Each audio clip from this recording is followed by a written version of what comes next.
Bismillah ar-Rahman ar-Rahim. Quick question. What's the largest Muslim country in Europe? Turkey? Wrong, most of Turkey is in Asia. Albania? Bosnia? Try again. The answer will shock you. Russia. Yes, Russia. The land of snow, vodka, and the Kremlin, the country you associate with Orthodox Christianity and communist atheism. Right now, over 25 million Muslims live in Russia. That's more Muslims than in all of Syria, Jordan, and Libya combined. Vladimir Putin quotes the Quran in his speeches. Moscow has Europe's largest mosque, and in some Russian regions, Islam isn't a minority, it's the majority. Today, I'm taking you inside Russia's hidden Islamic world, a 1,400-year story of survival, revival, and faith against impossible odds. Before we begin, send salawat upon the Prophet Muhammad. Type Sallallahu Alaihi Wasallam in the comments, and may Allah guide us. Welcome to Roots of Islam. Hit subscribe because this story will shatter every stereotype you have about Russia, how Islam reached the land of snow. Most people think Islam belongs to deserts, Arabia, North Africa, the Middle East. But Islam reached Russia almost as early as it reached those regions. Let me take you back to the 7th century, just decades after the Prophet Muhammad passed away. The Volga River route. While some Muslim traders traveled the Silk Road to China, others traveled north along the Volga River, Europe's longest river, flowing through the heart of Russia. These Arab and Persian merchants brought goods, silk, spices, precious metals, knowledge, mathematics, astronomy, medicine, faith, Islam. They established trade relationships with local tribes, they married local women, they settled permanently. And slowly, Islam took root in the Russian soil. Volga, Bulgaria, Europe's first Islamic state by the 10th century, around 922 AD. Something remarkable happened. Volga, Bulgaria, a medieval kingdom in what's now Tatarstan, officially adopted Islam as its state religion. Let that sink in. Over 1,000 years ago, there was an Islamic state in Europe, on Russian territory. This wasn't a small community. Volga, Bulgaria was a powerful kingdom with impressive mosques, Islamic schools, madrasas, Quran scholars, Sharia courts, trade networks connecting to Baghdad and Damascus. The king sent envoys to the Abbasid Caliphate seeking religious teachers. Islamic architecture flourished. Arabic script became common. For 300 years, Volga, Bulgaria was a beacon of Islamic civilization in Europe until the Mongols came. The Mongol Golden Horde and Islam's spread. In the 13th century, the Mongol Empire conquered vast territories, including much of Russia. You might think this destroyed Islam. But the opposite happened. The Golden Horde, the Mongol state ruling Russia, converted to Islam in the early 1300s. When the rulers of a massive empire embrace Islam, their subjects follow. Turkic tribes, Mongol warriors, and local populations gradually adopted the faith. This is how Islam spread to ethnic groups that still form the majority of Russian Muslims today. Tatars, Bashkirs, Circassians, Chechens, Dagestanis. By the 14th century, Islam was deeply embedded in Russian territory. The Russian Empire expands. In the 16th century, Ivan the Terrible conquered Kazan, capital of the Tatar Khanate, bringing Muslim territories under Russian control. For the next 400 years, Muslims lived under Tsarist rule. Some Tsars were tolerant. Catherine the Great, 18th century, actually protected Muslim rights, allowing them to build mosques and practice freely.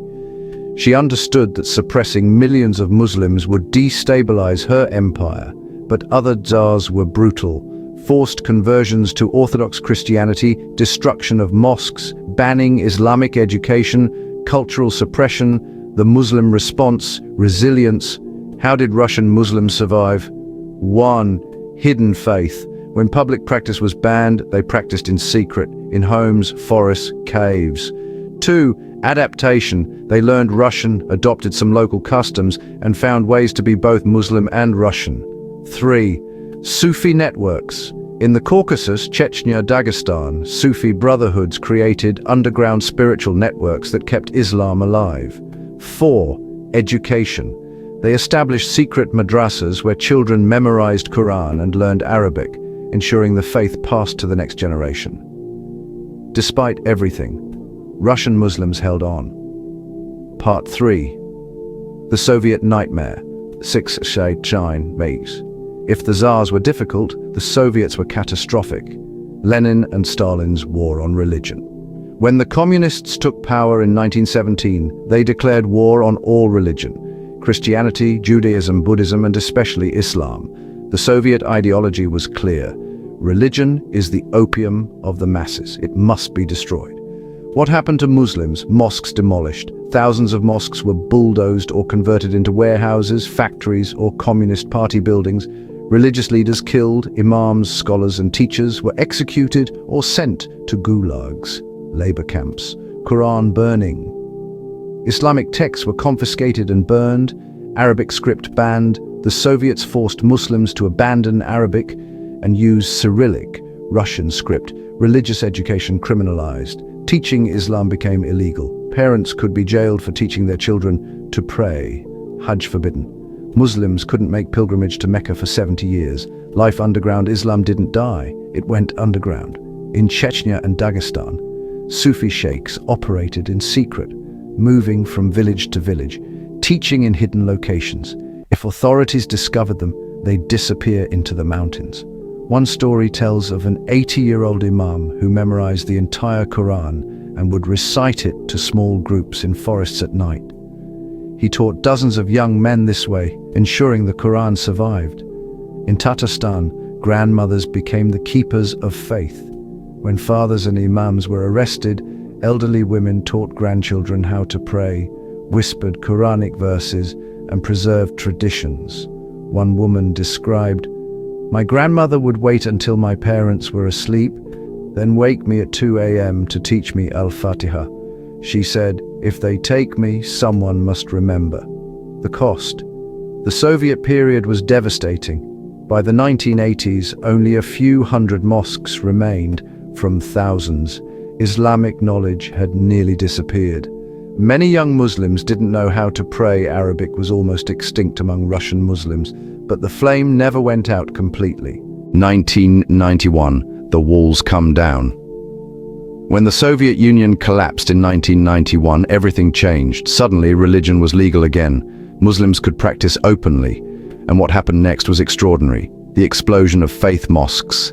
1991 saw 300 mosques in all of Russia. 2025, over 7,000 mosques, Islamic schools. Soviet era, 0 legal Islamic schools. 2025, over 3,000 madrasas and Islamic institutes. Hajj, 1990, almost impossible. 2025, tens of thousands of Russian Muslims make Hajj annually. The Moscow Cathedral Mosque. In 2015, Russia opened the Moscow Cathedral Mosque, the largest mosque in Europe. The facts: capacity, 10,000 worshippers. Cost $170 million, funded by Russia and Muslim countries. Location: central Moscow, near the Kremlin opening ceremony. Attended by President Putin and leaders from Muslim countries. When it opened, over 50,000 Muslims gathered outside because they couldn't all fit in. The message was clear. Islam is back in Russia, and it's here to stay. Regional Islamic centers: Tatarstan, capital, Kazan, 40% Muslim population. The Kul Sharif Mosque, one of Russia's largest Islamic University of Russia. Halal industry worth billions. Chechnya, capital Grozny, 95% Muslim heart of Chechnya. Mosque, one of the most beautiful in the world. President Kadyrov promotes Islamic values while maintaining loyalty to Moscow. Strict adherence to Islamic dress code and ethics. Dagestan, 90% Muslim. Most diverse, dozens of ethnic groups, all Muslim, strong Sufi tradition, ancient mosques and Islamic schools. Now let me paint you a picture of what Ramadan looks like in modern Russia. The challenge: 18-hour fasts. In northern Russia, during summer, the sun barely sets. Muslims fast for 18 hours or more. Imagine, suhoor at 1 a.m., iftar at 10 p.m. Only 3 hours between iftar and suhoor. But Russian Muslims don't complain. They embrace it as a test. The grand iftar. Every Ramadan, Russian cities host massive public iftars. Moscow's Grand Iftar. 12,000 plus Muslims gather held in stadiums or large outdoor spaces. Free food provided by sponsors Muslims from all ethnic groups. Tatars, Chechens, Arabs, Central Asians, Russian converts. When the Adhan for Maghrib rings out, 12,000 people break their fast together. The sight is breathtaking. Tables stretch as far as you can see. Dates, bread, pilaf, traditional foods from dozens of cultures. Then they pray Maghrib in congregation, rows upon rows of Muslims praying together in the Russian capital. Eid celebrations, Eid al-Fitr in Russia, is equally spectacular. In Kazan, over 100,000 Muslims gather for Eid prayer in the city's main square. The governor attends. The celebration is broadcast on national TV. In Grozny, the entire city shuts down for Eid. Streets fill with people in traditional clothing. Children receive gifts, families feast together. The atmosphere is pure joy. This is where things get interesting. Putin's complex relationship with Islam. Vladimir Putin's approach to Islam is pragmatic and strategic. The positive. 1. Public support. Putin has repeatedly praised Russian Muslims. He said, Islam is an integral part of Russian culture and history. Now, Quran quotes. In speeches, Putin has quoted the Quran, emphasizing unity and brotherhood. This is strategic. Russia has 25 million Muslim citizens. Antagonizing them would be politically disastrous. 1. Mosque construction. Under Putin, thousands of mosques have been built or renovated with government approval and sometimes funding. 1. Hajj support. Russia facilitates Hajj for its Muslim citizens, organizing flights and providing support. 1. Ramadan greetings. Every Ramadan, Putin issues official greetings to Russian Muslims, acknowledging the holiday's importance. The complicated reality, but it's not all positive. Chechnya's brutal history. The wars in Chechnya, 1990s, 2000s, were devastating. Tens of thousands of Muslims died, cities were destroyed. Putin eventually installed Ramzan Kadyrov, a Chechen Muslim, as leader. Kadyrov enforces Islamic values but also maintains strict loyalty to Moscow. Dagestan's tensions.